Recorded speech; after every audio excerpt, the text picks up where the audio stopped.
ঋণ পরিশোধের পর হাতে এনওসি থাকা সত্ত্বেও ফ্রড অ্যাকাউন্ট মামলায় জড়ালো বেশ কয়েকজন গ্রাহক। এই ঘটনায় ঘুম উড়েছে গ্রাহকদের। বীরভূমের সিউড়ির পুরন্দরপুর এলাকার একটি রাষ্ট্রায়ত্ত ব্যাংকের বিরুদ্ধে এমনই অভিযোগ। বিভিন্ন ক্ষেত্রে 2 লাখ থেকে 15 লাখ টাকা পর্যন্ত ঋণ নিয়েছিলেন গ্রাহকরা। অভিযোগ, ঋণ শোধের পরেও সিউড়ি থানায় তাদের বিরুদ্ধে এফআইআর দায়ের করা হয়। চিন্তিত ঋণ পরিশোধ করা গ্রাহকরা। সমস্ত কাগজপত্র নিয়ে বর্তমান ব্যাংক ম্যানেজারের সঙ্গে কথা বলেন তারা। গ্রাহকদের দাবি, তাদের নামে হওয়া অভিযোগ প্রত্যাহার করা হোক। টাকা শোধ করার পরেও কেন তাদের ফ্রড অ্যাকাউন্ট মামলায় নাম জড়ালো? সামাজিক, অর্থনৈতিক সব দিক থেকে আমাদের এই এফআইআর এর ডেটে যাওয়া, ব্যবসা ছেড়ে দিয়ে এটা একটা প্রবলেম হয়ে যাচ্ছে।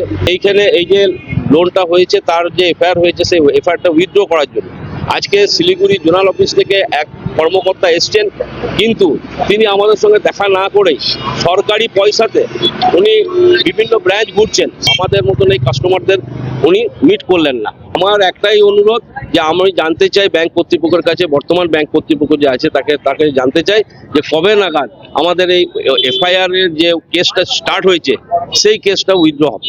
ব্যাংকে জমা করার পরেও ব্যাংক এখনো পর্যন্ত আমার ওই অ্যাকাউন্টটাকে ক্লোজ করছে না। একবারে আমি ক্লোজ করা চিঠি 2024 সাল থেকে দিয়েছি।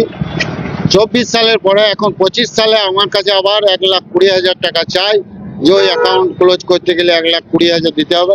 আমি 1,20,000 দিলাম, তবুও আমার অ্যাকাউন্ট এখনো ক্লোজ করছে না। আমি প্রায় 1 মাস থেকে ঘোরাঘুরি করছি ব্যাংকের দরজায়, কোনো ব্যাংকের ম্যানেজার বলুন আর ব্যাংক কর্তৃপক্ষ কাছ থেকে কোনো সদ উত্তর পাচ্ছি না।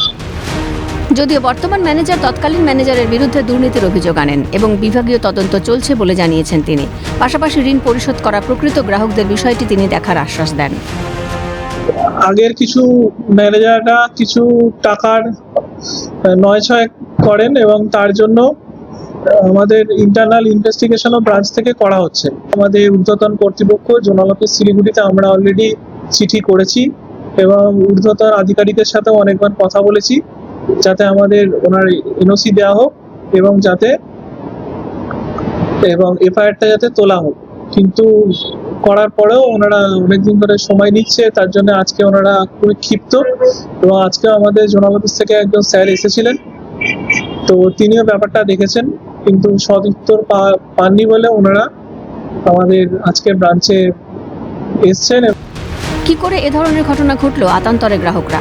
কিভাবে তাদের এই মামলা নিষ্পত্তি হবে তা নিয়ে চিন্তিত ঋণ নেওয়া গ্রাহকরা। বীরভূম থেকে ভোলানাথ চক্রবর্তীর রিপোর্ট, ক্যালকাটা নিউজ।